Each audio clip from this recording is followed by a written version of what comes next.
Hello मेरे प्यारे साथियों, तो कैसे हैं आप लोग। उम्मीद कर रहे हैं बहुत अच्छे होंगे। तो स्वागत है आपका रिकॉर्ड मेकर ऑफिशियल चैनल में, जहां पे हम आपको सिखा रहे हैं मैथ का शॉर्ट तरीका। इतना शॉर्ट कि मैथ एकदम लगे आपके लिए एकदम आसान। मैथ लगातार मैं आपको कमिट किया हूं मैथ को लेकर के कि 40 वीडियो मैं आपको दूंगा।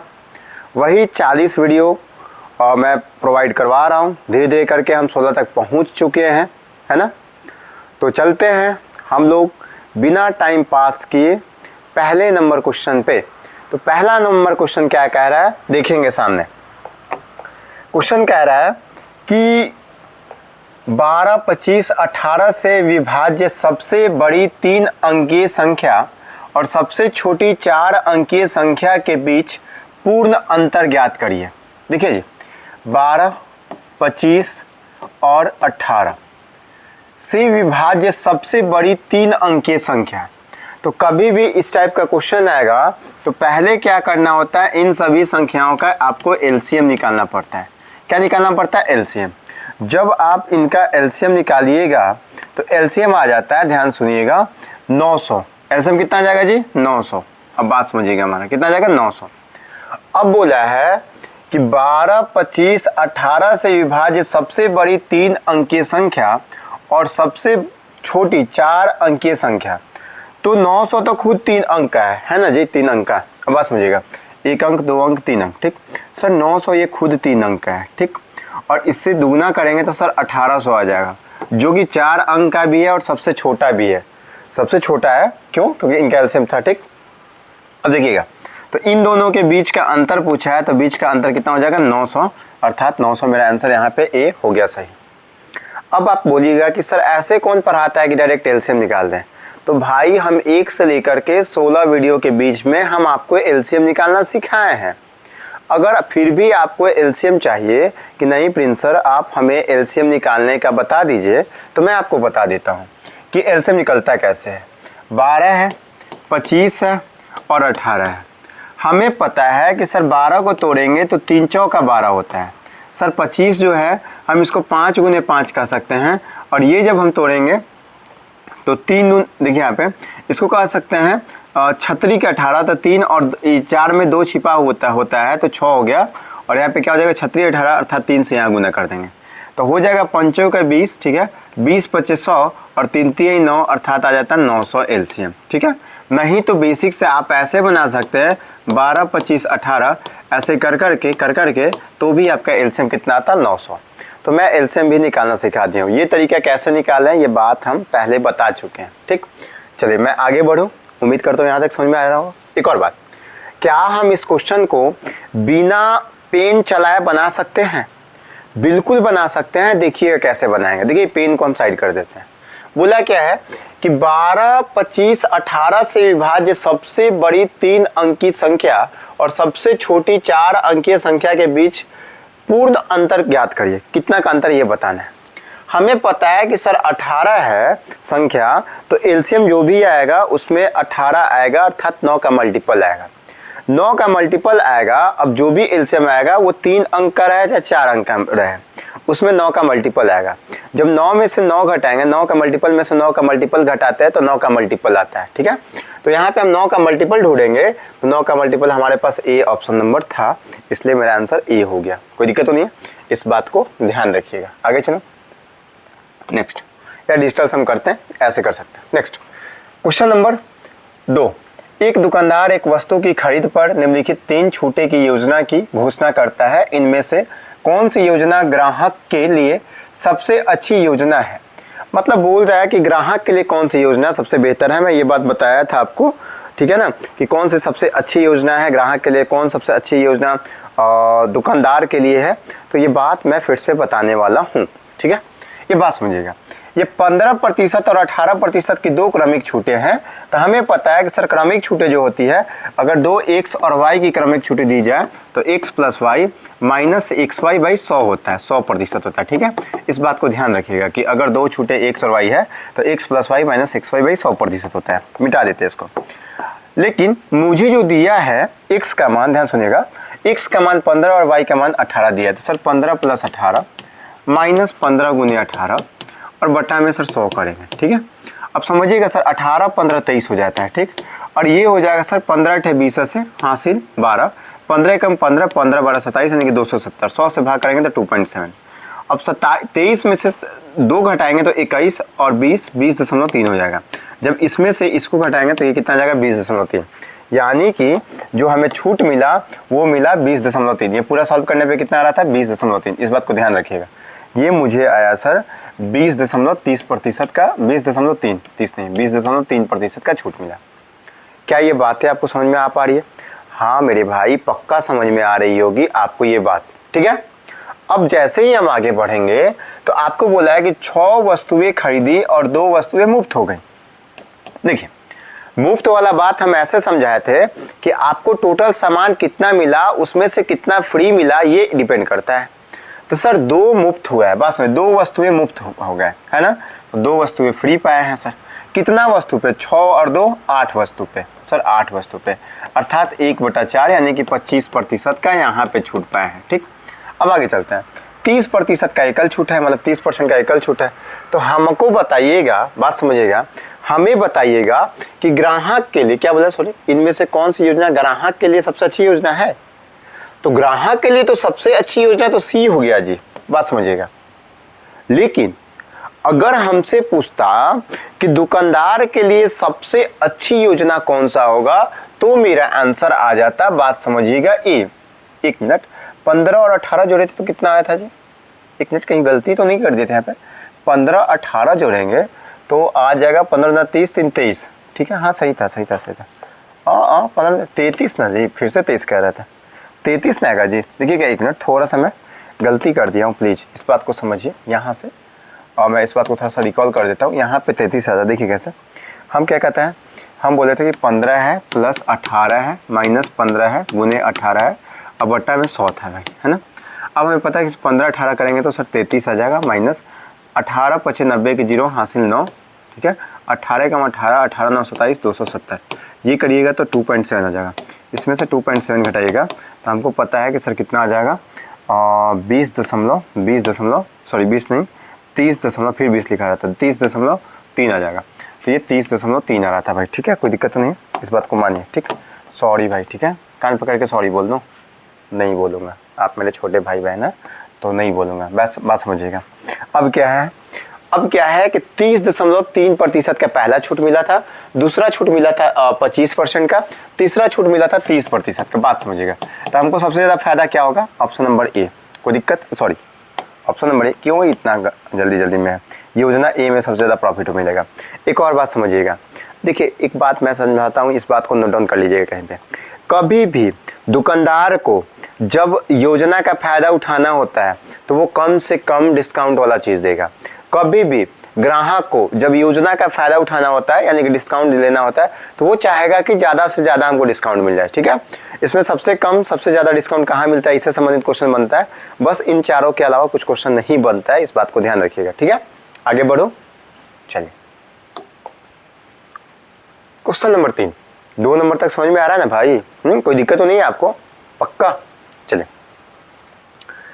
यदि 12 पुरुष या 9 महिलाएं एक कार्य को 36 दिनों में पूरा कर सकते हैं, बात समझिएगा। ये क्वेश्चन है कि 12 पुरुष, ठीक है, या 9 महिलाएं वुमेन, ठीक है, एक कार्य को 36 दिनों में पूरा कर सकता है, यानी कि ये भी 36 दिनों में पूरा कर सकते हैं। 1 मिनट, हाँ ठीक है, ये भी 36 दिनों में पूरा कर सकते हैं और ये भी 36 दिनों में पूरा कर सकते हैं, ठीक है। तो जब हम यहाँ से काटेंगे तो ये 36 से 36 तो कट ही जाएगा, ठीक। अब 12 से काटेंगे तो 12 से कटेगा नहीं, 3 3 9 3 4 12, यानी कि सर मैन का एफिशिएंसी 3 हुआ, वुमेन का एफिशिएंसी 4 हुआ। चलिए कहीं पे भी तो हुआ कि वुमेन का एफिशिएंसी ज़्यादा आया, तो हमें पता चला कि सर मैन और वुमेन का जो एफिशिएंसी आया सर ये 3:4 है। मैं बताया था कि इस टाइप के क्वेश्चन में कभी भी जब टोटल वर्क इक्वल करते हैं तो वर्किंग रूल यही होता है भाई। वर्किंग रूल हम पिछले वीडियो में बता चुके हैं कि सबसे पहले टोटल वर्क बराबर टोटल वर्क करिए, ठीक है, पहला। दूसरा ये बताया था कि एफिशिएंसी का रेशियो निकालिए, क्या निकालिए, एफिशिएंसी का रेशियो निकालिए। तीसरा बात आपको ये बताया गया है, ध्यान सुनिएगा, तीसरा बात आपको ये बताया गया है कि टोटल वर्क निकालिए डेटा में, DATA डेटा में, ठीक है। चौथा बात आपको ये बताया गया, ध्यान सुनिएगा, तीसरा बात क्या बताया गया, हाँ, कि टोटल वर्क है। चौथा बात ये बताया गया कि बस लैंग्वेज पढ़िए, क्वेश्चन बनाइए, ठीक है। क्या बताइए, लैंग्वेज पढ़िए, क्वेश्चन बनाइए, ठीक। देखिए तो टोटल वर्क कैसे निकालेगा जी, यही टोटल वर्क था ना। तो सर 36 गुना, ठीक है, और सर 12 क्या बोला है, 12 मैन, तो 12 गुना मैन का मान है तो मैन का मान 3 भर दीजिए। ये भी बढ़ा सकता था, ऐसा बात नहीं, ये आ गया टोटल वर्क। अब हमें बोला है तो 16 पुरुष और 18 महिला समान कार्य को कितने दिनों में पूरा करेगा। देखिए 16 पुरुष और 18 महिलाएं, मैन का मान सर 3 है और वुमेन का मान सर 4 है, तो 16 48 काम यहाँ पे होगा, 18 का 72 काम यहाँ पे होगा, ठीक है। तो यहाँ पे जोड़िएगा तो 7 4 11 8 2 10 अर्थात 12 यानी कि 120 हो जाएगा यहाँ पे। ये दोनों मिला करके एक बार में 120 काम करेगा, ये पूरा समूह मिला करके, ठीक है, 120 का। तो 120 से भाग कर देंगे सर, 12 दहाँ के कट जाता है, 36 से 108 होता है सर, यानी कि 10.8 दिनों में काम कंप्लीट हो जाएगा। 10.8 दिन कहाँ पे आ रहा था भाई, चलिए ऐसे बोल रहा है, चलिए कोई बात नहीं, काट लेते हैं। तो ये 18 से काट दे क्या, ये 2 से काटेंगे तो 18 बार में, ये 5 बार में, तो 18 54/5 आंसर रहेगा। 54/5 का है ऑप्शन नंबर डॉ। कोई दिक्कत तो नहीं, मैं दशमलव में ला दिया था, मुझे क्या पता है कितना बच्चा है इस तरीके से क्वेश्चन पूछता है, दशमलव में नहीं पूछता है, हाँ नहीं ना। चलिए कोई दिक्कत तो नहीं, आपको यहाँ तक बातें समझ में आ रही है, हाँ बोलेंगे सब लोग, हाँ चलिए ठीक है, थैंक यू, ये बात समझ में आ रही है पक्का। आगे चलो, आगे चलता हूँ मैं। बोल रहा है कि वर्तमान जन्म दर 450 प्रति 10,000 है, जबकि तद अनुसार मृत्यु दर 120 प्रति 10,000 है। जनसंख्या वृद्धि के संदर्भ में कुल वृद्धि दर प्रतिशत ज्ञात कर। देखिए जी, एक गांव है, उसमें आदमी मरता भी है, जीता भी है, मतलब जन्म भी लेता है, ठीक है, बात समझिएगा। तो बोल रहा है कि वर्तमान जनसंख्या दर 450 प्रति 10,000 है, मतलब कि 450 आदमी क्या होता है, जन्म लेता है, यानी कि आता है, ठीक। जबकि तदनुसार मृत्यु दर 120 प्रति 10,000 है, मतलब 120 आदमी प्रत्येक 10,000 में मर जाता है। तो टोटल बढ़ कितना रहा है, बात समझिएगा, टोटल जीवित कितना रह जा रहा है, तो सर बढ़ रहा है, ये प्लस में से माइनस करेंगे तो सर ये 0 हो जाएगा, ये 3 हो जाएगा और ये 3 आ जाएगा। सर 330 आदमी बढ़ रहा है, ठीक है, ये बढ़ रहा है, और कितना से बढ़ रहा है, 10,000 से, प्रति 10,000 पे ये बात है, ठीक है, 10,000 पे बात है, ठीक है।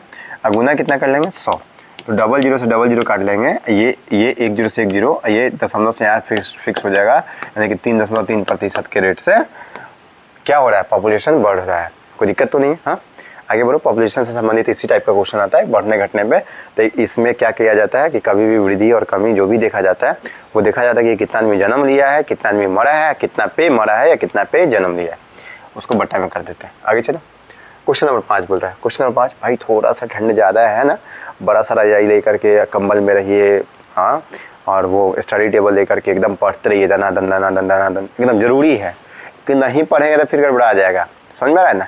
पढ़ाई तो जरूरी है भाई, एकदम पढ़ाई जरूरी है, नहीं पढ़िएगा तो गड़बड़ हो जाएगा सब चीज़ें। बोल रहा है कि क्रमशः 50 और 80 के औसत वाली 2 कक्षाएं ए है, ठीक है, और बी है, के छात्रों को मिलाने पर प्राप्त औसत अंक 60 हो जाता है। देखिए जी, औसत अंक 60 हो जाता है, हम बताए थे एलिगेशन में।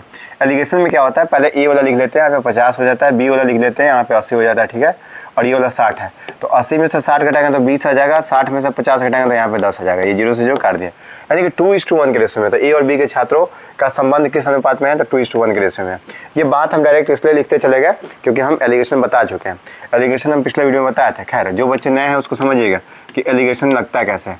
एलिगेशन लगता क्या है, एलिगेशन लगता है कि यहाँ पे एवरेज होता है, एवरेज एक यहाँ पे होगा, यहाँ पे एवरेज 2 होगा दिया रहा है, यहाँ ओवरऑल एवरेज होगा, ठीक है, और यहाँ पे नंबर आ जाएगा पहला का, यहाँ पे आ जाता है नंबर आता है दूसरा का। कोई दिक्कत, कभी कभी क्या करता है कि इन सभी 2 और 1 3 का वैल्यू दिया रहता है, टोटल छात्रों की संख्या जो कुछ भी बात है, एवरेज है ना, कोई बात नहीं, तीनों का अंकों का दिया रहता है कि 3 का वैल्यू इतना है तो इसका वैल्यू बताए, इसका वैल्यू बताए, इस तरीके से क्वेश्चन आता है। कोई दिक्कत तो नहीं है, हाँ।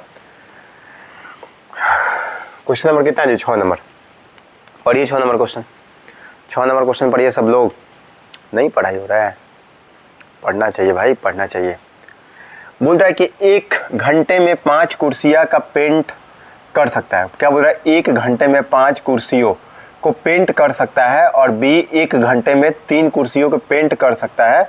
एक साथ कार्य करने पर उन्हें 40 कुर्सियों को पेंट करने में कितना समय लगेगा। देखिए जी, ए जो है 1 घंटे में 5 कुर्सियों को पेंट कर सकता है, ए 1 घंटे में 5 कुर्सियों को पेंट कर सकता है, मान लीजिए इफिशिएंसी ये है, ठीक है।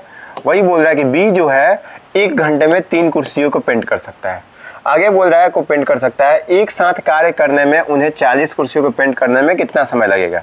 तो सर ए 1 घंटा में 5 पेंट करता है, बी 1 घंटा में 3 पेंट करता है, तो सर टोटल 40 ही कुर्सी पेंट करना है और 5 3 8 की एफिशिएंसी से होगा, यानी कि 5 घंटा में कुर्सी पेंट हो जाएगी। टोटल 5 घंटा में टोटल 40 कुर्सी पेंट हो जाएगी। क्यों?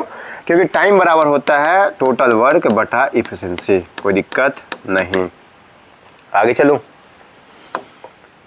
अरे भाई, 2 व्यक्ति ए और बी का वजन क्रमशः 5:3 के अनुपात में है। यदि ए वजन में 5% की वृद्धि होती है और ए और बी के कुल वजन 15% बढ़ जाता है, बढ़कर 92 किलो हो जाता है, तो बी के वजन में कितने प्रतिशत की वृद्धि। अच्छा क्वेश्चन है, थोड़ा सा इसको बना करके देखिए। आप बना करके देखिए तो बन रहा है कि नहीं बन रहा है।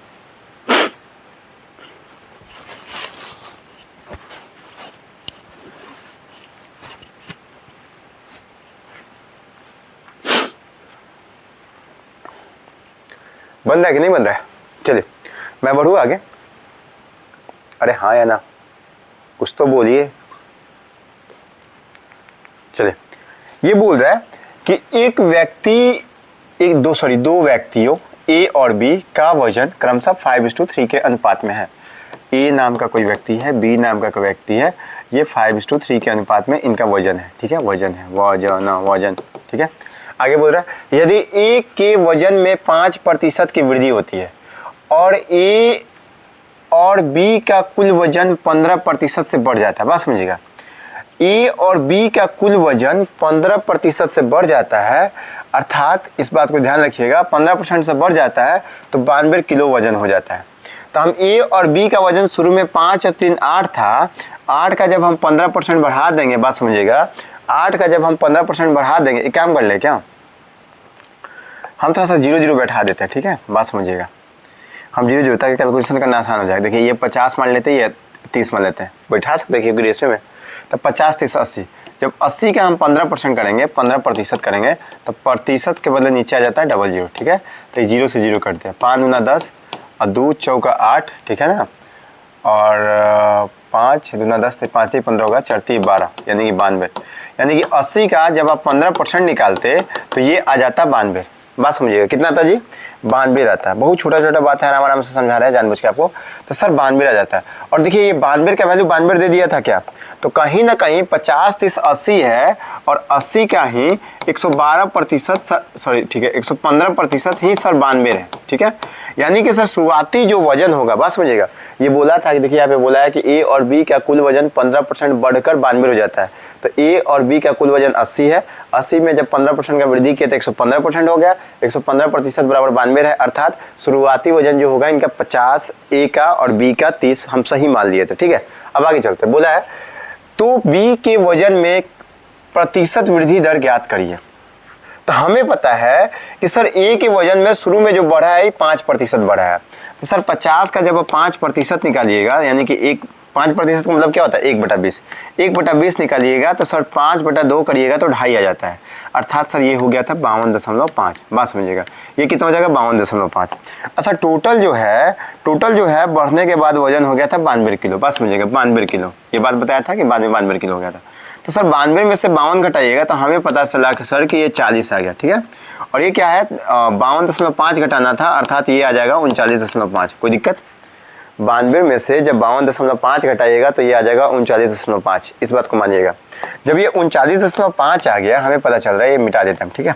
देखिए तो हमें पता चला सर कि बी का जो वजन हो जाएगा ये 39.5 आएगा।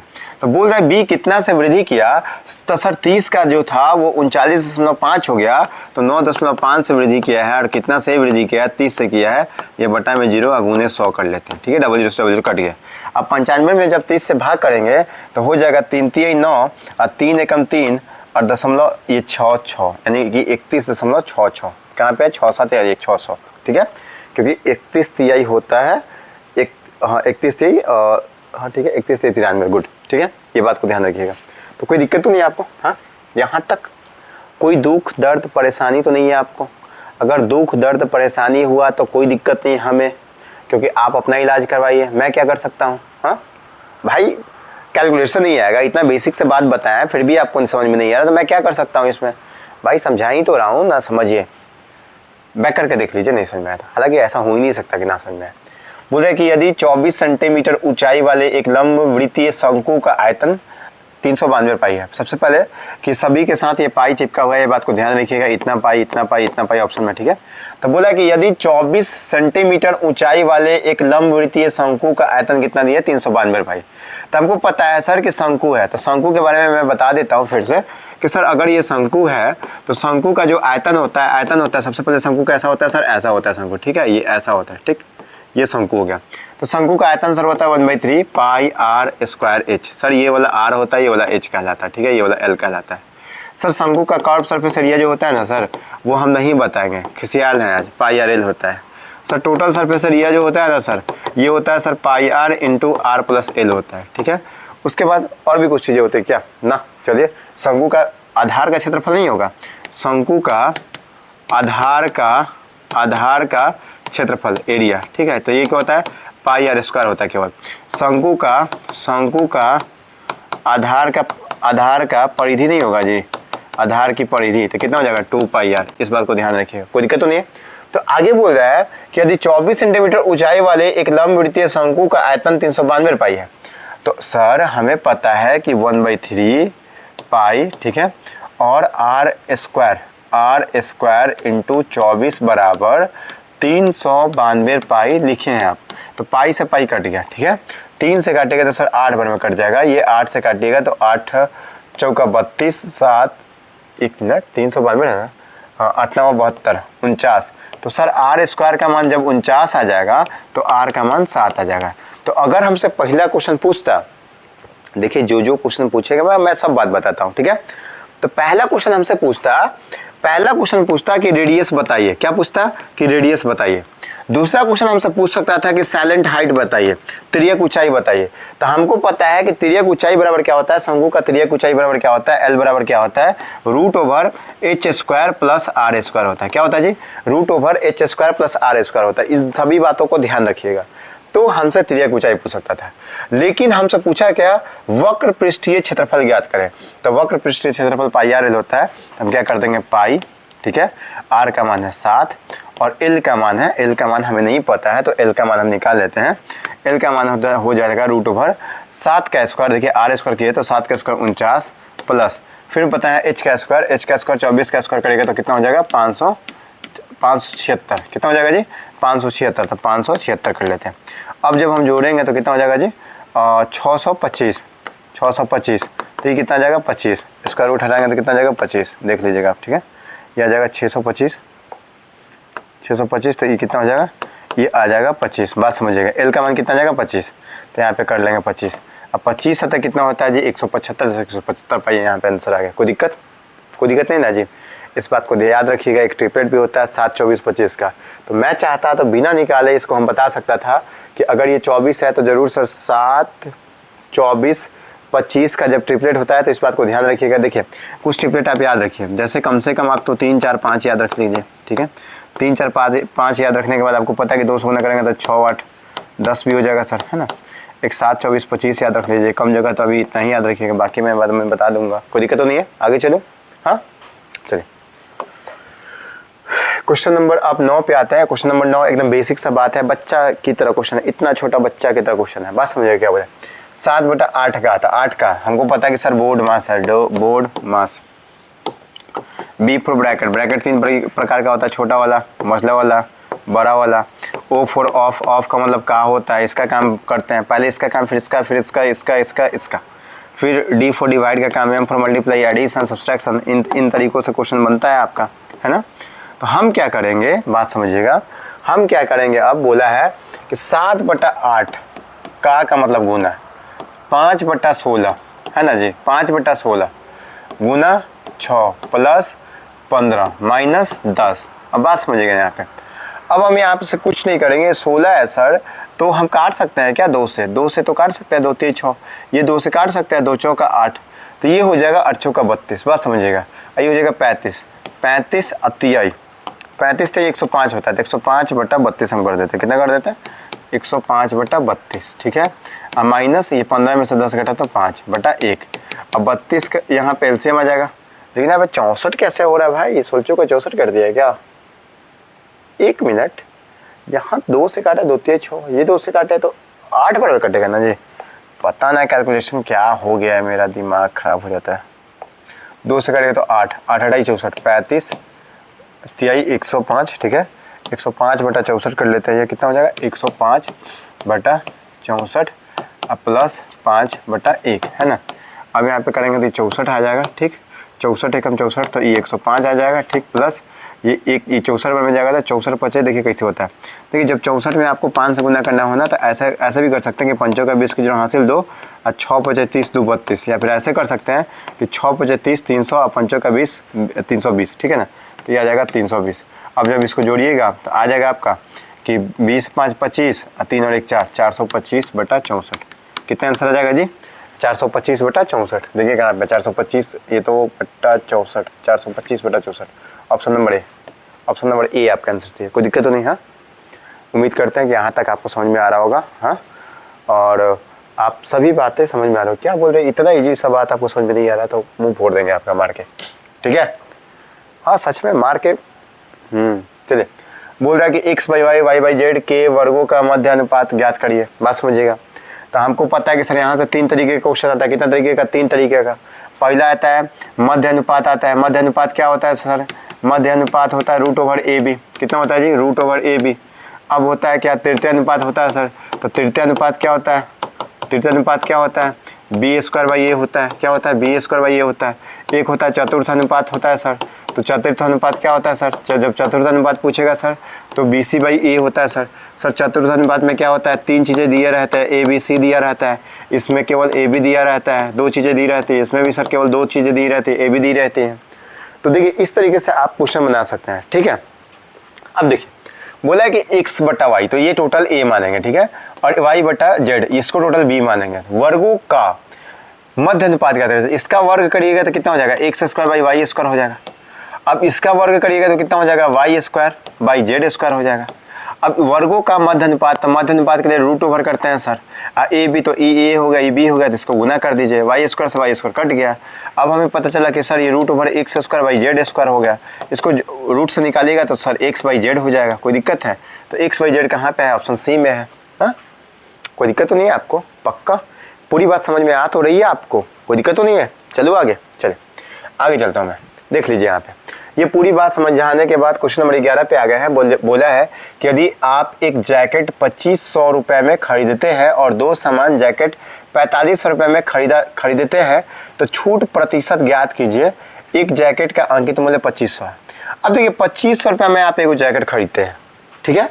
आप दुकानदार के पास गए, दुकानदार खुश हो गया, बोला कि अरे भाई आप 2 जैकेट खरीद लिए हैं, चलिए आपको हम 4500 रुपये में दे देते हैं। कितने में? 4500 रुपये में। बात समझिएगा। तो 25 दूना 50, अगर 2 जैकेट लेते तो सर 50 में मिलता, और 50 का सामान आपको 4500 में दे दिया है। कौन बड़ी खुश कर दिया भाई? 500 तो रुपया छूटा है हमारा, और कितना पे? तो 5000 पे छूटा है।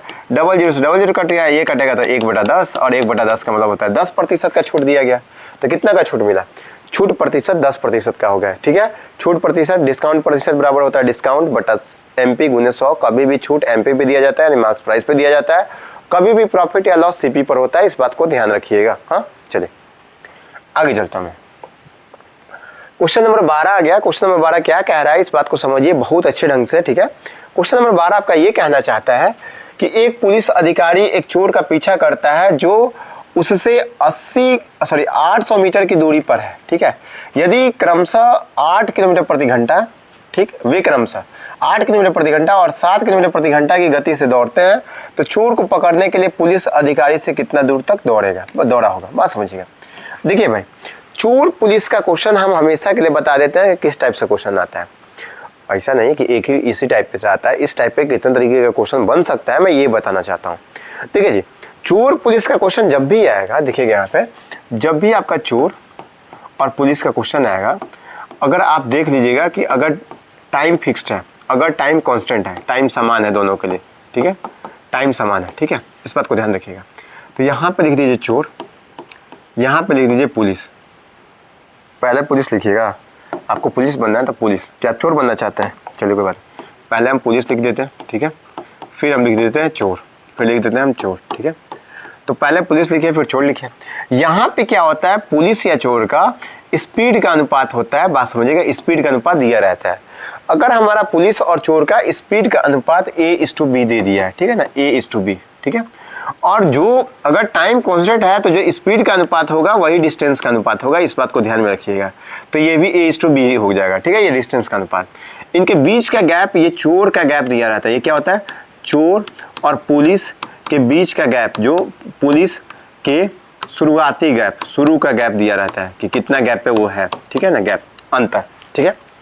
और ये जो होता है ये पुलिस द्वारा भागा गया डिस्टेंस होता है, किसके द्वारा, पुलिस द्वारा भागा गया डिस्टेंस होता है, ठीक। और ये जो होता है चोर द्वारा भागा गया डिस्टेंस होता है, ठीक। क्वेश्चन आपको जब भी आएगा इन दोनों में से कोई एक से आता है, एक टाइम से भी आता है, बात समझिएगा कि चोर को पकड़ने में लगा हुआ टाइम, इस टाइप का क्वेश्चन जब भी आता है इसी फॉर्मेट पे, तो चोर को पकड़ने में लगा हुआ टाइम जो पूछता है, ये पूछता है, तो हम बता देंगे कि कितना समय लगेगा, कितना टाइम लगेगा चोर को पकड़ने में। तो जो चोर को पकड़ने में लगा हुआ टाइम होता है वो देखा जाता है कि कितना डिस्टेंस है अब बटा कितना स्पीड है, इस बात को ध्यान रखिएगा, ठीक। अब देखिए यहाँ पे क्या बोला है कि पुलिस और चोर, तो पुलिस का स्पीड कितना बोला है जी, हमको पता है कि सर टाइम समान है, क्वेश्चन पढ़ चुके हैं सर। पुलिस जो है, एक बार और पढ़ दे, देखिए, एक पुलिस अधिकारी एक चोर का पीछा करता है जो उससे 800 मीटर की दूरी पर है। हम बोले थे कि चोर और पुलिस के बीच का गैप दिया रहेगा, तो 800 मीटर की दूरी का है। अब बोला यदि वे 8 किलोमीटर प्रति घंटा, यानी पुलिस और चोर का दे दिया है स्पीड का रेशियो, ये 8 है और ये 7 है, तो ये डिस्टेंस का रेशियो हो जाएगा, ठीक है। अब हमें पता है कि सर इनके बीच का गैप 1 है, ठीक है, और एक का वैल्यू सर दे दिया था कितना, एक का वैल्यू दे दिया सर 800, ठीक है। अब 800 जब हो गया तो ये कितना हो जाएगा, 800 हो गया तो ये कितना हो जाएगा, तो 8 8 6400, यानी पुलिस कितना मीटर के बाद पकड़ लेगी उसको, 6400 के मीटर। आपसे पूछेगा कि पुलिस, ध्यान सुनिएगा, चोर पुलिस को देख करके कितना मीटर और आगे भाग गई, या पुलिस जब चोर को देखा होगा तो चोर जहां पे था उससे कितना मीटर आगे जा करके चोर पकड़ाएगी। तो हमको पता है सर कि एक का वैल्यू 8, तो 8 तो 5600 मीटर आगे जाके पकड़ा जाएगी, ठीक है, 5600 मीटर आगे जाके पकड़ा जाएगी। अब बात समझिएगा, अब आपसे पूछता है कि इनका टाइम बताइए, बात समझिएगा, पहले ये तो दिया था, ये पहला क्वेश्चन बन सकता था, ये दूसरा क्वेश्चन ये बन सकता था, ठीक है। तीसरा क्वेश्चन ये बन सकता था कि बताइए इनको पकड़ने में कितना टाइम लगेगा, तो टाइम कितना लगेगा, 800 मीटर है और इन दोनों के बीच का डिफरेंस कितना है, एक है 8 किलोमीटर प्रति घंटा, एक है 7 किलोमीटर प्रति घंटा, तो एक गुण है, ये किलोमीटर प्रति घंटा, इसलिए मीटर प्रति सेकंड में बदलेंगे। तो मीटर प्रति सेकंड में बदलने के लिए क्या करते हैं, 5/18 से गुना कर लेंगे, ये आ जाएगा, इतना सेकंड लग जाएगा, इतना सेकंड, ये सेकंड में आंसर आएगा, कोई दिक्कत, इसको सॉल्व कर लीजिएगा। एक और बात, यहाँ पे एक और बात आप समझ लीजिए कि जब हम मीटर प्रति सेकंड से किलोमीटर प्रति घंटा में जाते हैं तो कितना से गुना करते हैं, 18/5 से गुना करते हैं, और जब किलोमीटर प्रति घंटा से मीटर प्रति सेकंड में जाते हैं तो 18/5 से गुना करते हैं, ठीक है, मीटर प्रति सेकंड में, ठीक है, इस बात को ध्यान रखिएगा। इतनी सारी बात हम समझा दिए। देखिए एक क्वेश्चन में हमें समय इसलिए लगता है क्योंकि मैं एक क्वेश्चन नहीं बताता हूँ, उसका एक्स्ट्रा फैक्ट बताता हूँ, कितना क्वेश्चन हो सकता है, ये सब बताते हैं, इन सभी बातों को बताते हैं। एक और बात, ये थोड़ा सा मैं फील कर पा रहा हूँ कि मैं जहाँ पे पढ़ा रहा हूँ ये थोड़ा सा ओपन रहता है, साइड से हवा आ सकता है, ठीक है, तो थोड़ा सा धुंध आ रहा है, मतलब कोहरा आ रहा है, ठीक है ना, इस बात को ध्यान रखिएगा। तो कोहरा आ रहा है तो हो सकता है कि थोड़ा सा ब्लर होगा कैमरा के सामने, तो प्लीज़ इसका टेंशन मत लीजिएगा, थोड़ा बहुत मैनेज करिएगा भाई। हम आपके लिए अगर इस तरीके से पढ़ा सकते हैं ठंडा में खड़ा होकर के, ठीक है, कभी बैकग्राउंड दिखाएंगे हम आपको, तो आप भी पढ़ सकते हैं, बिल्कुल पढ़ सकते हैं। मैं भी मेहनत कर रहा हूँ, आप भी मेहनत कर रहे हैं। एक्चुअली मुझे रात को ही वीडियो बनाना पड़ता है क्योंकि दिन में काफ़ी साउंड्स होते हैं आसपास के, तो मैं कितनों को बोल सकता हूँ कि नहीं मैं वीडियो बना रहा हूँ, आप प्लीज़ मत डिस्टर्ब करिए, है ना। इससे बेहतर है कि मैं रात को वीडियो बना लूँ, ठीक है। सुबह में क्लास चलता है अपना, इस तरीके से देख लीजिएगा भाई, ये पूरी बातें आपको समझा चुके हैं, है ना। अब चोर पुलिस से अगर क्वेश्चन छोड़ दिया तो हम आपको चोर बना के, हम पुलिस बन के आपको दौड़ा के मारेंगे, बस समझिएगा। नेक्स्ट बोल रहा है क्वेश्चन नंबर 13 कि एक कॉलेज में 2 कोर्स हैं, M.Com में 500 में से 450 अंक है, मतलब 500 में से 450 एक विद्यार्थी अंक ला दिया है, छात्र परीक्षा में उत्तीर्ण हुए हैं, 500 में से 450 छात्र परीक्षा में उत्तीर्ण हुए हैं, जबकि MA में 2000 छात्रों में से 1500 छात्र उत्तीर्ण हो गए, तो कॉलेज में संयुक्त उत्तीर्ण प्रतिशत। देखिए जी, अगर ऐसा टाइप का लैंग्वेज आएगा तो 2 तरीके का ही क्वेश्चन पूछता है। एक उत्तीर्ण प्रतिशत, इसका मतलब होता है कि पास परसेंटेज कितना हुआ, पास प्रतिशत कितना हुआ, ठीक है, मतलब पास कितना, उत्तीर्ण का मतलब होता है पास, ठीक है। तो पास प्रतिशत होता है, एक होता है फेल प्रतिशत, ठीक है। तो फेल प्रतिशत और पास प्रतिशत से दो ही तरीके का क्वेश्चन यहाँ से बनता है। पास प्रतिशत क्या निकालता है, पहले देख लेते हैं कितना आदमी पास हुआ है और टोटल स्टूडेंट कितना है, गुना 100 हो जाता है, ठीक है। अगर हमसे फेल प्रतिशत पूछेगा तो फेल मतलब कि अनुत्तीर्ण, इसको अनुत्तीर्ण बोलता है, अनुत्तीर्ण बोलता है, ठीक है, अनुत्तीर्ण, ठीक है। इसको बोलता है उत्तीर्ण, उत्तीर्ण, उत्तीर्ण, है ना, उत्तीर्ण, इस बात को ध्यान रखिएगा। तो हमको पता है फेल बटा टोटल स्टूडेंट गुने 100% हो जाएगा, ठीक है। अब हम क्या करेंगे भाई, हम करेंगे कितना है आदमी पास हुआ है, तो 450 आदमी यहाँ पास हुआ है, 150 आदमी यहाँ 50, 15 1950 आदमी पास हुआ है, ठीक है। और बटा 2500, क्योंकि 500 आदमी यहाँ था, 2000 यहाँ था, यानी 2500 आदमी टोटल था, ठीक है। अब गुना कर लेते हैं 100 से, तो इतना आदमी पास हुआ है। ये 00 से 00 कट गया, ठीक है। 25 से काटेंगे तो सर 25 से काटेंगे तो 25 सत्ते हो जाएगा, ठीक है, 25 सत्ते 175, ठीक। अब यहाँ पे 225 8, यानी कि 78% आदमी पास हुआ है, ठीक है, 78% आदमी पास हो गया। अगर आपसे पूछेगा कितना आदमी पास नहीं हुआ है, तो टोटल आदमी, ध्यान से सुनेगा, यहाँ पे एक और बात हम बता देते हैं कि पास प्रतिशत प्लस फेल प्रतिशत बराबर हो जाता है 100%। तो कितना आदमी नहीं पास हुआ था, तो 100 में से 78 घटा देते हैं, यानी कि 22% लोग फेल हुआ था। कोई दिक्कत, ये बात को ध्यान रखिएगा। जो एक्स्ट्रा बातें हैं मैं पहला, दूसरा, तीसरा, इन सभी बातों को ध्यान में रखा। अब आपके ही क्लास है, आपका क्लास में कितना आदमी पास होगा, कितना आदमी फेल होगा, बस दो ही चीज़ें तो कंडीशन है कि नहीं पास फेल दोनों हो गए, हम बीच में खड़ा है, नहीं हम पास फेल दोनों होंगे, ऐसा कुछ नहीं भाई, मार के भगा देंगे हम यहाँ से। पास फेल दोनों के बीच में रहिएगा, या तो आप पास होइएगा नहीं तो फेल हो गइएगा, दो ही कंडीशन ही होते हैं। जिद पे रहे कि पास और फेल दोनों के बीच में रहेंगे। इस बात को समझ में आ गया ये पूरी बात। हाँ, आगे चलो, ये सब एक्स्ट्रा फैक्ट ध्यान रखिएगा। नेक्स्ट 14 नंबर क्वेश्चन है। 14 नंबर क्वेश्चन क्या कह रहा है भाई, बोल रहा है कि 20% वार्षिक चक्रवृद्धि ब्याज की दर से 3 वर्ष में एक धनराशि इतना रुपए हो जाती है, तो कुल धनराशि ज्ञात करें। हम बार बार बताते हैं कि सीआई का जब भी क्वेश्चन है, सीआई का क्वेश्चन जब भी है तो आप रेट पे फोकस करेंगे। रेट कितना दिया जी, रेट दिया 20%। उसके बाद बोलता है कि टाइम पे फोकस करिएगा, ठीक है। टाइम कितना दिया 3, ठीक है। 20% का मतलब होता है 1/5। अब हम बताए हैं कि 3 को क्या कर दीजिएगा, इसका पावर, और यही प्रिंसिपल बना लीजिएगा। 5 का क्यूब करेंगे तो 125 हो जाएगा, ठीक है। अब क्या करेंगे हम जी, अभी जब 125 हो जाएगा 3 साल के लिए, 1 मिनट, तो ऐसे क्यों करेंगे, क्या हमें बहुत सारी चीज़ों को सीखना है अभी। हाँ, और ट्री मेथड तो आपको हम बताए हैं। अगर आप बेसिक से बनाना चाहें तो एक काम कर लेते हैं ना, एक काम कर लेते हैं ना भाई, इसको बाद में बताते हैं। पूछिए क्यों, ये मेथड बाद में बताते हैं, तब तक हम काम चलाने वाला मेथड बताते हैं। देखिएगा, हमें पता है कि सर 20% है, ये 20% है, तो इसको आप खींच लीजिए। 20% का मतलब होता है 1/5। हाँ, 1/5 होता है। अब 1/5 है मतलब 5 से कितना हो जाएगा, 6 हो जाएगा। 5 से कितना हो जाएगा, 6। और टाइम बोला है 3, तो टाइम 3 कर दीजिए, यानी कि पावर 3 कर दीजिए, ठीक है। तो 5 का क्यूब करेंगे तो 125 हो जाएगा, 6 का क्यूब करेंगे तो 216 हो जाएगा। सॉरी, ये होता है प्रिंसिपल, ये होता है अमाउंट, और इन दोनों के बीच का गैप होता है सीआई। ये ध्यान से रखिएगा, यहाँ पे भी 3 चीजें समझा रहे हैं। अब आपसे बोला है कि 14, ये 14 112 हो जाता है, यानी कि इसका मान दे दिया था 14 1 2 हो जाता है, ठीक है। तो आपसे पूछा है कि कुल धनराशि ज्ञात करिए, तो कुल धनराशि यानी कि प्रिंसिपल ज्ञात कर दीजिएगा, ये वाला प्रिंसिपल। तो इसमें आपको ध्यान, सॉरी, इसका मान निकाल दीजिएगा, ठीक है। यही आपसे पूछा है, ये ब्लैक वाला, ठीक है। अगर हमसे पूछता है कि सीआई बताइए, तो इन दोनों का गैप निकाल देते हैं, तो ये आ जाता है सीआई। तो आप हमको सीआई भी निकाल के बता दीजिएगा। 2 चीजें बता दी, ये और ये यहाँ पे। इन 2 से अलावा कुछ नहीं पूछेगा। एक और बात यहाँ से पूछ सकता है कि देखिए, आप हमें बताइए कि कोई धनराशि 20% का रेट है, 3 वर्षों के लिए इतना रुपए की धनराशि, ठीक है, मतलब इतना हो जाती है 3 वर्षों के बाद, ठीक है। तो हमको बताइए कि प्रिंसिपल, अमाउंट और सीआई के बीच रेशियो क्या है। तो प्रिंसिपल हो जाता है, सर हम सीधे लिख देते हैं सर, प्रिंसिपल अगर 125 होता तो अमाउंट हो जाता 216, और सर सीआई हो जाता 6 में से 1 घटा तो 5, और 21 में से 12 घटा तो 9। ये रेशियो में आ जाता। कोई दिक्कत नहीं है भाई, एकदम कोई दिक्कत नहीं है। इस बात को ध्यान रखिएगा कभी भी प्लीज, ठीक है। आगे मैं बढ़ूँ, ठीक है, आगे बढ़ो। चलिए, क्वेश्चन नंबर 15 बोल रहा है कि एक चोर 15 मीटर प्रति सेकंड की गति से दौड़ना शुरू करता है। 12 सेकंड तक दौड़ने के बाद एक पुलिसकर्मी 20 मीटर प्रति सेकंड की गति से उसी दिशा में चोर को पकड़ने के लिए दौड़ने लगता है। चोर को पकड़ने के लिए पुलिसकर्मी कितने मीटर दौड़ा होगा। ओ भाई, ये बहुत बड़ी बात हो गया भाई, ये बहुत बड़ी बात हो गया। ध्यान सुनिएगा, कुछ ना कुछ गैप बना दिया। देखिए, कुछ ना कुछ चोर और पुलिस के बीच में ना, आप बस गैप पे ध्यान दीजिए। गैप पे अगर ध्यान दीजिए लगभग क्वेश्चन बन जाता है। लगभग क्या मतलब, जो मेजॉरिटी आपके पेपर में आते हैं वो क्वेश्चन कहना चाहता है। अब ये नहीं कि सबका क्वेश्चन बना दीजिएगा, बैंक का भी बना दीजिएगा, सीजल वाला जो हार्ड क्वेश्चन आता है उसको भी पकड़ के एक ही कंसेप्ट बना नहीं। देखिए भाई, कभी भी क्या होता है कि आपको जहाँ पे तलवार की ज़रूरत पड़ती है वहाँ पे आप छुरी नहीं चला सकते हैं, ठीक है।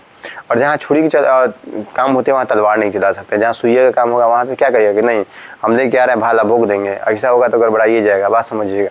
तो इसलिए क्या होगा कि छोटा छोटा बातों को ध्यान रखना होगा। तो यहाँ क्या बोला है कि एक चोर 15 मीटर प्रति सेकंड की गति से, मतलब चोर का स्पीड है सर जी 15 मीटर प्रति सेकंड, ठीक है। 15 मीटर प्रति सेकंड की गति से दौड़ना शुरू करता है। 12 सेकंड तक दौड़ने के बाद 12 सेकंड ही दौड़ गया था, 12 सेकंड में पहुंचा कितना हो जाएगा जी, 15 गुने 12 होता है 180। यानी कि जब तक ये 180 मीटर दौड़ गया था तब फोन आता है कि पुलिस, हेलो 112 पे कॉल, सर चोरी हो गया, सर आ जाइए प्लीज, चोरी हो गया जल्दी आइए, बात समझिएगा। तो फ़ोन कर दिए। अब पुलिस वाले एकदम 20 के स्पीड से आ रहा है। कितने स्पीड से आ रहा है? 20 के स्पीड से। तो हम अभी जस्ट बताएं कि कभी भी पुलिस का इधर रखिए, चोर का इधर रखिए, ये ए होगा ये बी होगा, इन दोनों के बीच का ये क्या होगा, गैप होगा। ये होगा पुलिस के द्वारा तय किया गया दूरी, ये हो गया चोर के द्वारा तय किया गया दूरी। क्यों? क्योंकि 180 मीटर दौड़ने के बाद अगर आप यहाँ हैं तो वहाँ पे अगर चोर है तो अब दोनों आदमी है। अब क्या कहेगा चोर कि नहीं आइए हमको पकड़ लीजिए, नहीं, आपको चोर जैसे देखेगा भागना स्टार्ट करेगा और आप भी उसी समय भागना स्टार्ट करेंगे। तो दैट टाइम से दोनों का टाइम कांस्टेंट हो जाता है, दोनों का टाइम समान हो जाता है, ठीक है। तो बात समझिएगा, तो समान हो जाएगा, टाइम समान होगा। तो ये टाइम समान के लिए ये सब बात बताया गया था। तो हमको पता चला कि सर पुलिस का स्पीड है 20, ठीक है। सर चोर का जो स्पीड है वो है 12। अब हम काटेंगे सर तो कितना, 4 से 4 पचे 20 से चढ़ती है 12। सर 2 का गैप हो गया और 2 का गैप दे दिया सर जी 180, तो 1 का गैप हो जाएगा सर जी 90। 1 का गैप कितना हो जाएगा 90। कोई दिक्कत तो नहीं है? क्या बोला है? 15 मीटर प्रति सेकंड से, ओ 12 सेकंड था सर, 15 मीटर प्रति सेकंड है। इसलिए कह रहा है बच्चा काहे चिल्ला रहा है कि सर 15 मार के भगा देंगे, ऑफलाइन में है, ऑनलाइन में है, आप चिल्लाइए मत। 5 का 20 और 5 से 15 आपका, सॉरी हाँ ठीक है, 5 का 20 5 से 15 आपका कंसंट्रेशन चेक करते हैं कि आप गलत पकड़ पा रहे हैं कि नहीं पकड़ पा रहे हैं। मास्टर साहब को इतना बेवकूफ़ मत समझिए। हाँ चलिए, अब क्या है, इन दोनों के बीच का गैप कितना हो जाएगा 1, और यही 1 का वैल्यू कितना दे दिया है, 180 मीटर की दूरी बना लिया था, है ना। तो हमको पता है 18 चौक 72, यानी कि पुलिस चलेगी 720 मीटर चल गई होगी। यानी कि क्या बोला है, चोर को पकड़ने, क्या बोला है यहाँ पे, गति से चोर को पकड़ने के लिए दौड़ने लगता है। चोर को पकड़ने के लिए पुलिसकर्मी कितने मीटर दौड़ेगा? तो कितना मीटर दौड़ा जी? 720 मीटर। अगर पूछेगा कि जब पुलिस को चोर देखा उसके बाद कितना मीटर चोर भागा, तो ये वाला बता दीजिएगा इस बात को, यानी कि 540 मीटर भागा चोर पुलिस को देखने के बाद, ठीक है। आगे चलो। तो या फिर एक और क्वेश्चन बन सकता है, देखिए यहाँ पे क्वेश्चन ये भी बन सकता है कि पुलिस चोर को जब तक देख रहा है तब तक पुलिस से कितना दूरी पे चोर हो गया है? तो 180 मीटर पे। कोई दिक्कत तो नहीं है? ये बात भी आपका पूछ सकता है। देखिए इतना बातों को याद करके मैं बताता हूँ, यही एक्स्ट्रा फैक्टर, यही मेरा कारण है कि मैं थोड़ा सा लंबा वीडियो मेरा बन जाता है। लोगों तक पहुँचाइए, बहुत सारे लोगों तक पहुँचाइए मेरा वीडियो को, कि नहीं प्रिंस सर एक क्वेश्चन नहीं बताते हैं, बहुत सारा क्वेश्चन बताते हैं। एक क्वेश्चन बताते हैं, ये साथ में 3 4 5 6 क्वेश्चन बता देते हैं। ये मतलब बताएगा खासियत मेरा एकदम। आप लोग ही इसको प्रचार करवाइएगा कि नहीं प्रिंस सर एक क्वेश्चन करवा के नहीं निकलने वाले में से एक है, वो पूरा एक्स्ट्रा बता देते हैं, जो रहता है उसको पूरा बता देते हैं कि ऐसे वैसे 9 17 एंड। चलिए नेक्स्ट। बोला है कि यदि किसी गोले की त्रिज्या 5% बढ़ा दी जाती है, सीधे देखिए कि बस 5% बढ़ा दिया जाए, बस हम देखेंगे क्या क्षेत्रफल। तो क्षेत्रफल हमेशा सर स्क्वायर होता है, ध्यान से सुनिएगा। आप ये क्वेश्चन पूरा नहीं पढ़िएगा, ये क्वेश्चन मुजबानी बनने वाला है। क्या बोला है कि एक गोले की त्रिज्या 5% बढ़ गया तो क्षेत्रफल में कितना की वृद्धि होगा? तो क्षेत्रफल का मतलब क्या होता है? 2। तो 2 के लिए सक्सेसफुली बताया है 5 + 5 + 5 × 5 / 100। तो 5 5 10 और 5 × 5 करिएगा तो 25 और बट्टा में 10 करिएगा, यानी कि 10.25 हो जाएगा। बस समझिएगा। तो सीधे 10.25 मार दीजिए यहाँ पे आंसर। नहीं तो एक और काम कर लीजिए आप। हमको पता है कि 5% की वृद्धि का मतलब होता है सर 20 से 21। 5% का मतलब होता है 1/20, यानी कि 20 से 21 हो गया, ठीक है। अब हमें पता है कि सर क्या बोला है कि गोले के क्षेत्रफल में कितना की वृद्धि हुआ है। तो क्षेत्रफल सर एरिया होता है, एरिया कभी भी होता है मीटर स्क्वायर में, तो यानी कि स्क्वायर करेंगे, तो स्क्वायर करेंगे तो ये आ जाएगा 400, ये हो जाएगा 441। बात समझिएगा। तो कितना का वृद्धि हुआ? 41 का वृद्धि हुआ। कितना से हुआ? 400 से हुआ। गुना कितना करेंगे? 100। इसको सॉल्व करिएगा तो आ जाएगा 10.25% की वृद्धि। कोई दिक्कत? कोई भी चीज हो, अगर यहाँ पे ये गोला ना कह करके अगर हमारा यहाँ पे अर्धगोला भी कहता तो भी मेरा आंसर सेम ही रहता। बात समझिएगा। अगर ये अर्धगोला भी कहता है तो भी मेरा आंसर सेम ही आता है। बात समझ में आ रहा है ना? इस बात को कभी भी ध्यान में रखिएगा, इस तरीके से क्वेश्चन बनता है। अगर वॉल्यूम बोलता है तो वॉल्यूम के में क्या होता है, मीटर क्यूब होता है कभी भी, ठीक है ना, तो इसका क्यूब कर लेते हैं, ठीक। इस बात को याद रखिएगा। ये इनिशियल था और ये फाइनल था, ठीक। कुछ चीज़ें बाद में बताते हैं फाइनल करने के बाद। चलो आगे भाई, बहुत एक और बात बता देते हैं, बहुत मेहनत लग रहा है वीडियो बनाने में, है ना, तो प्लीज़ इस वीडियो को पूरा शेयर करवाइए, इतना हो सके जितना बढ़ चढ़ के, एकदम आप ही के दम पे हम पढ़ा ही रहे हैं, आप ही पे उम्मीद करके पढ़ा रहे हैं। अगर हम आपसे उम्मीद लगा रहे हैं तो आप उस उम्मीद पे खरा उतरिए, ठीक है। चलिए, बोला किसी मोबाइल का मूल्य में पहले क्रमिक रूप से 5% और 2% कमी होती है, उसके बाद क्रमशः 10% और 20% की वृद्धि होती है, तो मोबाइल के मूल्य में अंतिम परिवर्तन क्या है? बात समझिएगा जी। मतलब बोला है पहले, क्या बोला है, पहले 5% की और 2% की कमी होती है, मतलब कि 100 का सामान आप 95 में दे देते हैं, फिर बोलते हैं कि 100 का सामान हम 98 में दे देते हैं, फिर बोलता है यहाँ पे कि 10% की और 20% की वृद्धि होती है, यानी कि 10 का सामान 10% का मतलब होता है क्या, 1/10, यानी कि 10 का सामान कितने में दे देते हैं, 11 में दे देते हैं। 20% का वृद्धि, 20% का मतलब होता है 1/5, यानी कि 5 का सामान आप कितने में दे देते हैं, 6 में दे देते हैं। बात समझिएगा यहाँ पे। अगर हम काटना स्टार्ट करेंगे तो 5 से काटेंगे तो 19 × 5 = 95 हो जाता है, ठीक है। अभी करेंगे तो देखिएगा यहाँ पे कुछ से कटने वाला है क्या, नहीं कटने वाला है ना। देखिए ये 2 4 5 गुना करेंगे तो 1 2 3 4 5, ठीक है। इधर करेंगे तो गुना कर लेते हैं, एक काम करते हैं, ये करेंगे तो 19 × 14 से 114 हो जाएगा ना। तो एक काम करते हैं ना, कुछ इस टाइप से कर लेते हैं, कुछ ज़्यादा कैलकुलेटिव नहीं हो गया भाई, कुछ ज़्यादा कैलकुलेटिव नहीं हो गया। ओहो, कैलकुलेटिव तो हम अपने से ही कर लिए, ऐसे क्यों बना रहे हैं हम। 5% का मतलब होता है 1/, देखिए ये 5% दिया था पहले कमी, ये 2% कमी दिया था ना, फिर क्या बोला था 10% का वृद्धि दिया था ना, फिर क्या बोला था 20% का वृद्धि दिया था ना, तो कोई बात नहीं है, ये कमी है तो 1/20, इसका मतलब होता है 1/20, यानी कि 20 से 19 हो गया था सर, ठीक है। इसका मतलब क्या होता है 2%, यानी कि 50 से ये 49 हो गया था सर। इसका मतलब क्या होता है 10% का वृद्धि, यानी कि 10 से कितना हो गया था, 11 हो गया था। इसका मतलब 1/5, यानी 5 से कितना हो जाएगा था, 6 हो गया था, ठीक है। अब देखिए यहाँ पे हमें पता चला कि गुना करना है बस, तो 5 × 10 और 10 × 5 = 50, सर ये 50 हो गया और 3 शून्य और लग गया, ठीक है। और यहाँ पे जब करिएगा तो 19 × 9 = 71 से ये दोनों गुना करेगा तो 19 × 9 = 71 से हासिल 17, ठीक है। 19 चौक 76, 76 और 17 जब जोड़िएगा तो 7 × 6 = 13 के 3 हासिल 1, 7 1 8 1 9, 931 हो गया। अब 931 में आप 6 से गुना कर दीजिए तो ये आ जाएगा 931 में जब आप 6 से गुना करिएगा तो 6 और 36 के 18, 6 एकम 6, 36 18 के 8 हासिल 1, 9 6 54 1 55 हो जाएगा। अब जब इसमें 11 से गुना करिएगा तो ऐसे करते हैं, ये 6 8 6 14 के 4 हासिल 1, 8 5 13 1 14 के 4 हासिल 1, और 5 5 10 1 11 के 1 हासिल 1, और 5 1 6, यानी कि हो जाता है 61 4 4 6, ठीक है। तो कितना प्रतिशत का वृद्धि हुआ, तो हमें पता चला कि सर 11, ध्यान सुनिएगा कितना हुआ, 11 4 4 6 का वृद्धि हुआ, ठीक है। और कितना से वृद्धि हुआ, तो 5 0 0 0 0 और गुने 100 से हुआ है, ठीक है। 00 से 00 कट गया, ठीक है। अब ध्यान सुनिएगा, अब ये 5 से हम काटते हैं, जब 5 से काटेंगे तो इससे अच्छा 2 से गुना कर लेते हैं। 1 मिनट, ये 250 क्यों है भाई, चलिए 2, ये 250 करते हैं, 250 हो गया नीचे, और ये 5 से काटे 2 से काटेंगे तो कितना, 2 5 10, 2 7 14, 2 3, ठीक है। लास्ट में 3 आएगा भाई, इस बात को समझिए, तो 3 तो यहाँ पे लास्ट में सबका है। इसका मतलब ये ऑप्शन देखिएगा, इसका मतलब होता है 17 + 153/250, ठीक है। ये होता है 21 + 113/250।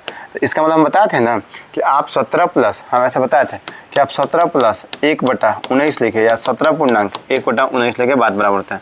आप इसे सॉल्व करके यहाँ पे देख लीजिएगा कौन सा ऑप्शन आ रहा है, वही आपका आंसर होगा, ठीक है। ये 250 है तो हम एक काम कर लेते हैं, 3 है ना, तो हम तो करते हैं कि 250 223, 250 में जब आप 22 से गुना करेंगे कितना जाएगा, कोई बात नहीं, आप गुना करके सॉल्व करके देख लीजिएगा, क्योंकि मेरे पास थोड़ा सा स्पेस की कमी है, कोई दिक्कत तो नहीं है। सक्सेसिव लगाना है बस, ये चैप्टर सक्सेसिव से है, और मैं सक्सेसिव एक दिन हमको याद है पिछले वीडियो में बहुत बेहतरीन ढंग से बताया था, ये सक्सेसिव का ही पार्ट है, ठीक। चलता हूँ आगे चलता हूँ। क्वेश्चन नंबर मेरे पास आ जाता है 18। बोला कि इतना रुपए, 1 लाख रुपए मूल्य का एक घर ए द्वारा बी को 6% के लाभ पर बेच दिया जाता है। अब ए जो है बी को 6% के लाभ पर बेच देता है, अर्थात 1,00,000 का सामान 1,00,000 का सामान, ठीक है, 106% पे बेचेगा, यानी कि बेचेगा कितना में 106 पर 30 पर, ठीक है, इतना में बेच दिया। अब बोल रहा है कि बी ए को 3% के हानि पर घर वापस बेच देता है। मतलब बी जो है ए को 3% के हानि पे घर वापस बेच देता है, तो फाइनली उसे क्या बोल रहा है, पूरे लेन देन में ए का लाभ ज्ञात करें। तो दो ही चीज हो सकता है, या तो ए का लाभ होगा या बी की हानि होगी फाइनली, है ना। तो ए का लाभ कितना होगा, क्या बोला है कि 3% हानि पर बेचा, तो 3% ही ओवरऑल इसको हानि हुआ था, तो 3% के हानि पे बेचेगा, तो देखिएगा 36 18 हो जाएगा, 3 एकम 3 हो जाएगा, अर्थात 3180 का इसको क्या हो जाएगा, 3180 रुपए का लाभ हो जाता है। किसको, ए को। अगर ए का पूछा है तो ए को लाभ होगा, बात समझिएगा। अगर बी को पूछता तो बी को क्या हो जाता है जी, हानि हो जाता है। ठीक है, कोई दिक्कत तो नहीं है क्योंकि हानि पे बेचा। नेक्स्ट फाइनली का बात किया था इसलिए वैसा लिख दिया। 19 नंबर है कि सोनी ने एक मोबाइल फोन राजू को 10% के लाभ पर बेचा, राजू ने इसे आलोक को 5% की हानि पर बेचा। ठीक है जी, ये काम चलते रहेगा। ठीक है, हम मान लेते हैं कि सोनू, देखिए सोनी ने एक मोबाइल फोन को 10% के लाभ पर बेचा। हम मान लेते हैं कि सोनी जो है 1 रुपये में मोबाइल खरीदी थी और 10% के लाभ पर बेचा, अर्थात 11/10 पे बेच दी थी। ठीक है, राजू ने इसे आलोक को 5% की हानि पे बेचा। ये ध्यान सुनिएगा, ये सोनी खरीदी थी, यहाँ पे ये सोनी थी। ठीक है, अब क्या है कि सोनी ने एक मोबाइल राजू को बेचा, यहाँ तक ये राजू थे। ठीक है, ये तक राजू थे। ठीक है, अब राजू ने इसे आलोक को 5% की हानि पर बेचा। बस समझिएगा, 5% के हानि पर बेचा, किसको, आलोक को, यानी कि यहाँ से यहाँ तक आलोक हो जाएंगे। अब 5% का मतलब होता है 1/20, यानी कि 19/20 पर बेच दिया था। ठीक है, अब बात समझिएगा। और आलोक ने इसे सोहन को 20% के लाभ पर बेचा। आलोक ने इसे सोहन को 20% के लाभ पर बेचा। अब 20% का लाभ मतलब होता है 1/5, यानी कि 5 में 1 का वृद्धि, यानी कि 6/5 पे बेच दिया गया। अब बात समझिएगा, यहाँ तक सोहन का खरीदा गया था। ठीक है, ये सब खरीद ही आ रहा है, जिसका यहाँ जहाँ तक जाएगा। ठीक है, अब आगे बोल रहा है कि यदि सोहन ने इसे 6270 में खरीदा, अगर सोहन ने इसे 6270 में खरीदा, तो आपसे पूछा कि सोनी का मोबाइल का दाम कितना हो जाएगा, ये बताइए। तो हमें पता चला कि सर सोनी का मोबाइल का दाम कितना हो जाएगा, हम बता सकते हैं तुरंत। हमें पता चला कि सर एक काम करते हैं, गुना कर लेते हैं ना, चलिए कोई बात नहीं। ये 6 2 7 6 13 2, ये 11 से कट जाएगा भाई। 11 से कटेंगे तो 11 5 55, ये 7 0। ठीक है, 19 57। ठीक है, ये 30, ये 6 5 30 कट गया। ठीक है, और ये 50 25 9 50, यानी कि 5000 हो जाएगा मेरा answer, option number A. Soni कितना में खरीदी थी, 5000 में। बात समझिएगा, क्वेश्चन क्या क्या बन सकता है, बात समझिएगा। अगर हमसे पूछता है कि केवल सोनी कितना में, पहला क्वेश्चन पूछता, देखिए यहाँ पे ये जो भी कलर हम लेंगे, ये वाला व्हाइट ले ले, नहीं व्हाइट तो दिखेगा ही नहीं, आपको येलो ले लेते हैं। ठीक है, अगर येलो लेंगे तो बात समझिएगा, ये जो अगर हमसे येलो नहीं आ रहा भाई, कोई बात नहीं। अगर हमसे पहला क्वेश्चन पूछता है सोनी कितना में पूछेगा, ठीक है, दूसरा क्वेश्चन पूछेगा कि राजू है ना, राजू, हाँ, तो राजू का दाम बताना होता तो यहाँ से लेकर के यहाँ तक सॉल्व करते, एक्स का मान पुट करके। ठीक है, अगर हमसे आलोक का पूछता तो यहाँ से यहाँ तक करते, ये तीसरा क्वेश्चन पूछ सकता था। हमसे पूछ सकता था कि चौथा तो देखिए दिया ही था। ठीक है ना, तीसरा ये होता है। उसके बाद हमारा डिफरेंस पूछ सकता था। ये 4 ग्राहक है ना, ये मान लेते 1 2 3 4 ग्राहक है, तो इनका मतलब किसका था जी, सोनी का था। ठीक है, और कौन था, राजू था, आर, फिर ए था। ठीक है, और क्या था, ए था, और उसके बाद ये क्या था, ये पूरा कौन था, सोहन। हाँ, तो सोहन एक थे, सोहन। ठीक है, तो इनका गैप पूछ लेता, इनका गैप पूछ लेता, इनका गैप पूछ लेता। ठीक है ना, यहाँ पर पूछ सकता है कि इसका योग बताए, इसका योग बताए। इस तरीके से क्वेश्चन पूछते रहता है, डेटा का योग, अंत, मूल्यतः जो क्वेश्चन पूछेगा आपका यही 4 पूछ सकता है, इसके अलावा कुछ पूछ नहीं सकता है। मैक्सिमम जो क्वेश्चन पूछता है, मैक्सिमम यहाँ से क्वेश्चन पूछता है। ठीक है, यही सब बातें हम आपको बताते हैं, है ना। चलिए आगे चलते हैं। बोला है कि 3 CTS का मूल्य 3300 रुपया। भाई कोई बड़ी बात नहीं है, 3 CTS का मूल्य जब 3300 रुपया है तो 1 CTS का मूल्य 1100 रुपया हो जाएगा। ठीक, अब आपसे पूछा कि 10 CTS का मूल्य क्या हो जाएगा, तो सर एक और जीरो बैठा दीजिएगा, यानी कि 11000 हो जाएगा। एक जीरो बैठाएंगे तो 11000 नहीं हो जाएगा, तो 11000 हो जाएगा, हो गया। अब देखिए जी आगे क्वेश्चन क्या कहते हैं। Question number thank you, question number last ही था, 20 नंबर था मेरा, खत्म हो गया।